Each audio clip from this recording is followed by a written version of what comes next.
Hi, welcome to the glass classroom. We're back again. I have some flux and a flux brush and a Weller 100 iron, and I have cut these pieces of zinc almost to fit perfectly. It's a little bit short, but I'll show you how to fill those gaps. What you're going to want to do is to get flux on the flux brush and then put flux on, I'm going to do it on this side of the window. You're going to need solder and you're going to need heat. So the zinc does not melt. What you're going to want to do with this is to place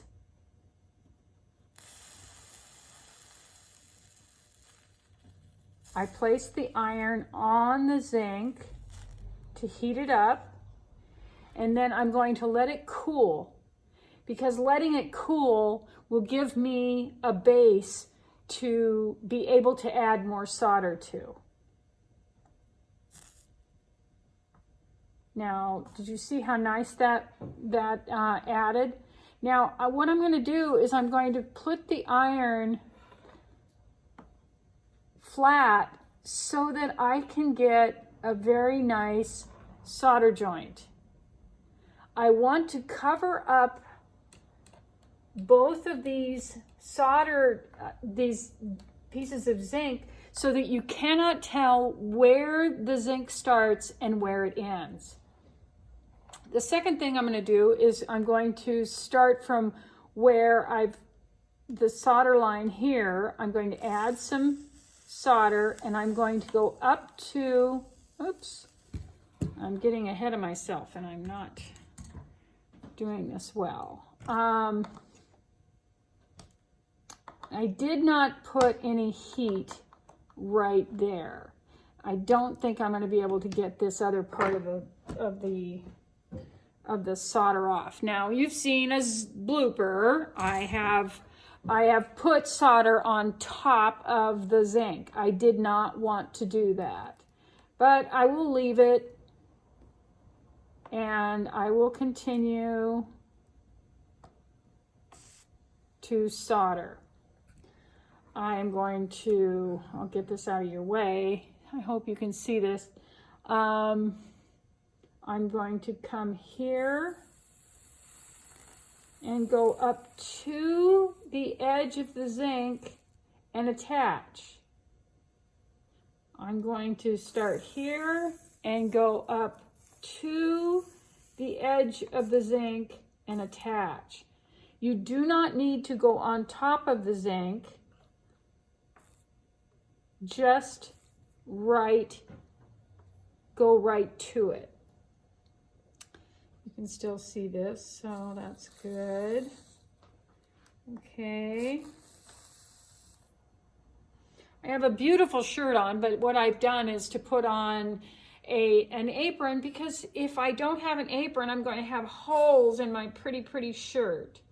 So there, I'm going to let that sit for a minute. I'm going to go back to this and I'm going to solder up to the zinc, attach, and leave. I like to finish off my solder joints. Now I need more flux.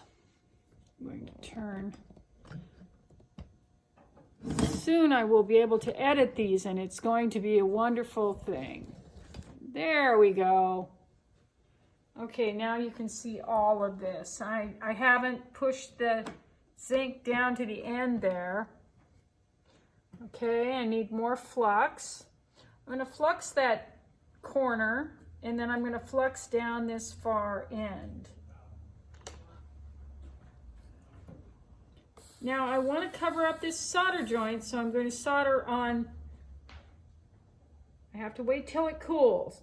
Now it's very hot. It's not cold, it is solid, and you have to wait until it's solid.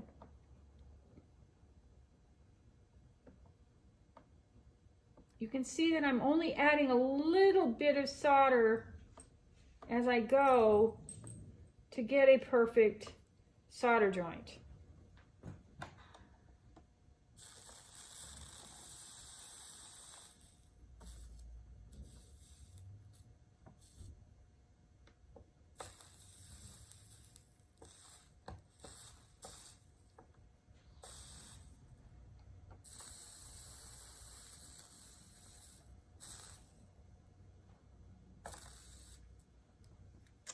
You go through a lot of solder, so you have to keep the solder coming.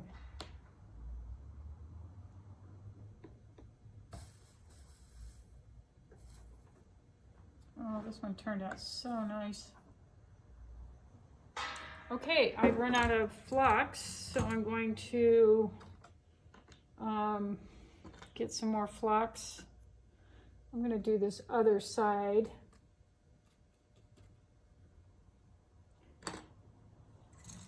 My method is straight down and straight up. Straight down, slide over to the corner and stop. Slide over to the zinc and stop. Slide over to the zinc and stop. Here again, I have a little bit of a gap, so I'm going to put a little bit of solder in the middle, and then I'm going to let it sit. I'm going to let it get solid, and then I'm going to come back and I'm going to add some more solder. I'm going to let it get solid. Then I'm going to add a little bit of solder. If the solder is under the iron when I'm soldering, what happens is that I know how much solder I'm putting onto this, into the spot. If I put the solder on top, I'm not understanding how much solder I'm actually putting onto the area. So I really like to put the solder under and take a little bit of solder at a time off of this solder roll. I need more flux. Boy, you really need flux.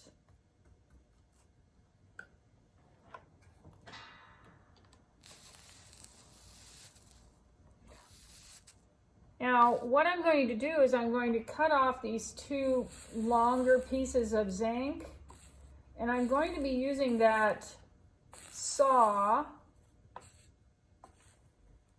which you saw earlier in an earlier video.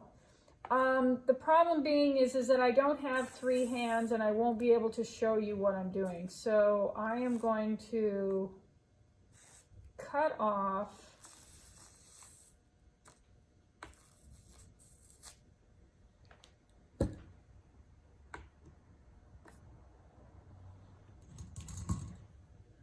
those ends of the saw. Maybe I can reposition the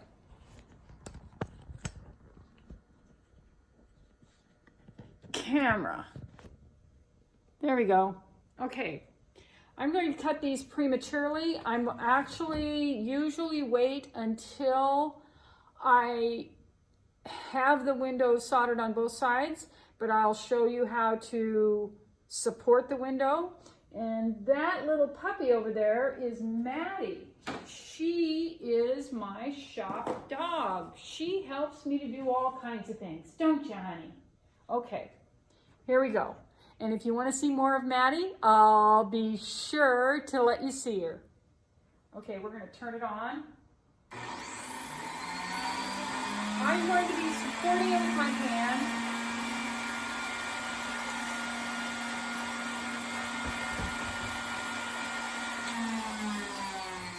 And the first thing I need to do is to get my safety glasses, because you always need safety glasses.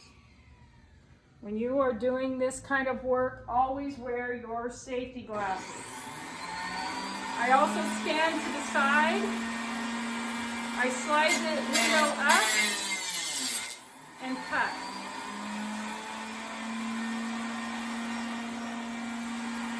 I don't get my fingers near the saw. I slide the window up and I cut.